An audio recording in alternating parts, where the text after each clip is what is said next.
બોટાદ જિલ્લાના રાણપુર શહેરમાં પેટ્રોલ ડીઝલની અછતના મુદ્દે યુથ કોંગ્રેસ દ્વારા અનોખો વિરોધ પ્રદર્શન કરવામાં આવ્યો છે। પાળિયાદ રોડ પર આવેલા પેટ્રોલ પંપ ખાતે કોંગ્રેસ કાર્યકરોએ ખેડૂતને મેલોડી ચોકલેટ વહેંચી સરકાર સામે પોતાનો રોષ વ્યક્ત કર્યો હતો। વિરોધ દરમિયાન ખેડૂતોને લાંબી લાઇનમાં ઊભા રહેવું પડે છે અને ડીઝલ સમયસર મળતું નથી તેવા આક્ષેપો કરવામાં આવ્યા। આ પ્રદર્શન દરમિયાન કોંગ્રેસ આગેવાનોને કાર્યકરોની પોલીસ દ્વારા અટકાયત કરવામાં આવી અને તેમને રાણપુર પોલીસ મથક લઈ જવામાં આવ્યા હતા। આ વિરોધમાં અનેક પ્રદેશના જિલ્લા સત્તરના કોંગ્રેસ આગેવાનો પણ હાજર રહ્યા હતા। પેટ્રોલ ડીઝલની અછતના મુદ્દે રાણપુરમાં રાજકીય માહોલ ગરમાયો છે।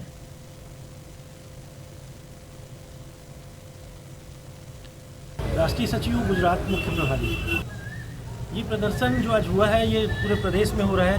जिस तरीके से नरेंद्र मोदी जी ने पूरे देश को बेरोजगारी की लाइन में ढकेल दिया है, डीजल पेट्रोल की लाइन में ढकेल दिया, आधार कार्ड बनाने की लाइन में ढकेल दिया है, नीट की परीक्षा रद्द हो जा रही है जिससे 24 लाख छात्रों का भविष्य का खिलवाड़ कर दिया गया। आज जो जानकारी मिली कि हमारे नेता एक राजस्थान के एक परिवार से बात कर रहे थे कि वहाँ पर जो नीट के अभ्यर्थी हैं जिन्हें मौका नहीं मिल पाया उन्होंने सुसाइड तक कर ली है। उसके बावजूद आज जो देश के प्रधानमंत्री हैं जो गुजरात से आते हैं नरेंद्र मोदी, और वो इटली की एक मेलोनी प्रधानमंत्री को मेलोडी चॉकलेट खिला रहे हैं। आज देश की जनता परेशान है।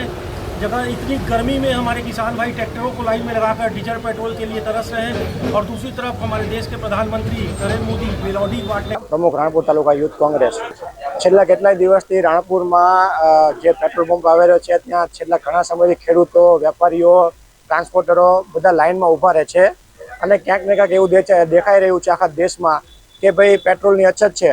પેટ્રોલ ડીઝલની અછત હોય અને આપણા વડાપ્રધાન ઇટલીમાં જઈને મેલોડીને મેલોડી ખવડાવે છે, પણ મેલોડીને મેલોડી નહીં, રાણપુરના અને આખા દેશના ખેડૂતોને ડીઝલ અને પેટ્રોલની જરૂર। ગુજરાત યુવા કોંગ્રેસ સમગ્ર ગુજરાતની અંદર જે રીતે ખેડૂતોને આમ જનતાને લાઇનમાં લગાવવાનું કામ આ ભારતીય જનતા પાર્ટી દ્વારા કરવામાં આવ્યું છે, ત્યારે આજે બોટાદ જિલ્લાના રાણપુર ખાતે ખેડૂતો જે રીતે લાઇનમાં ઊભા રહ્યા ટ્રેક્ટરો સાથે અને કેરબાઓ મૂકીને લાઇનમાં ઊભું રહેવું પડે ધમધોકતા તાપમાં, ત્યારે યુથ કોંગ્રેસ દ્વારા આજે રાણપુર ખાતે મેલોડી ચોકલેટનું વિતરણ કરી અહીંયા ખેડૂતો બધા લાઇનમાં ઊભા છે।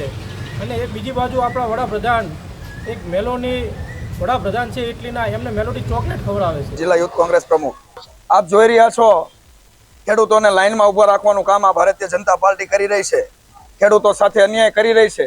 સાહેબ અત્યારે ખેતી કરવાનો ટાઈમ આવી ગયો છે, માણસોના ખેતર ખેડવાનો ટાઈમ આવી ગયો છે। આજ જો ખેડૂતોને ડીઝલ નહીં મળે તો ખેડૂતો જ્યારે ખેતર ખેડવા જાય છે તો ડીઝલ વિના ખેડૂત ખેતર ખેડી શકશે નહીં। જો ખેતરોમાં આ ટ્રેક્ટરથી હળ હાંકવામાં નહીં આવે તો આગલા સમયમાં અનાજ પણ પાકવામાં નહીં આવે। આ અંદાતા છે આપણા, આ ગુજરાતનું ભવિષ્ય છે। જો ખેડૂતો સાથે કાયમ આવો નવો અન્યાય કરી રહી છે। તમે જોયું હશે આગલા સમયમાં જ્યારે અતિવૃષ્ટિ આવી હતી ત્યારે ખેડૂતોને માટે યુથ કોંગ્રેસ ને કોંગ્રેસ જ્યારે રોડ ઉપર ઉતરી ત્યારે આ ખેડૂતોને ભારતીય જનતા પાર્ટીએ એક મોટું પેકેજ આપવાનું કામ કર્યું હતું। એનો સહ અને કાયમ ખેડૂતો સાથે જ્યારે કોંગ્રેસ રહી છે તો આજ પણ અમે ખેડૂતો સાથે છીએ, કાયમ કોંગ્રેસ એમની સાથે છે।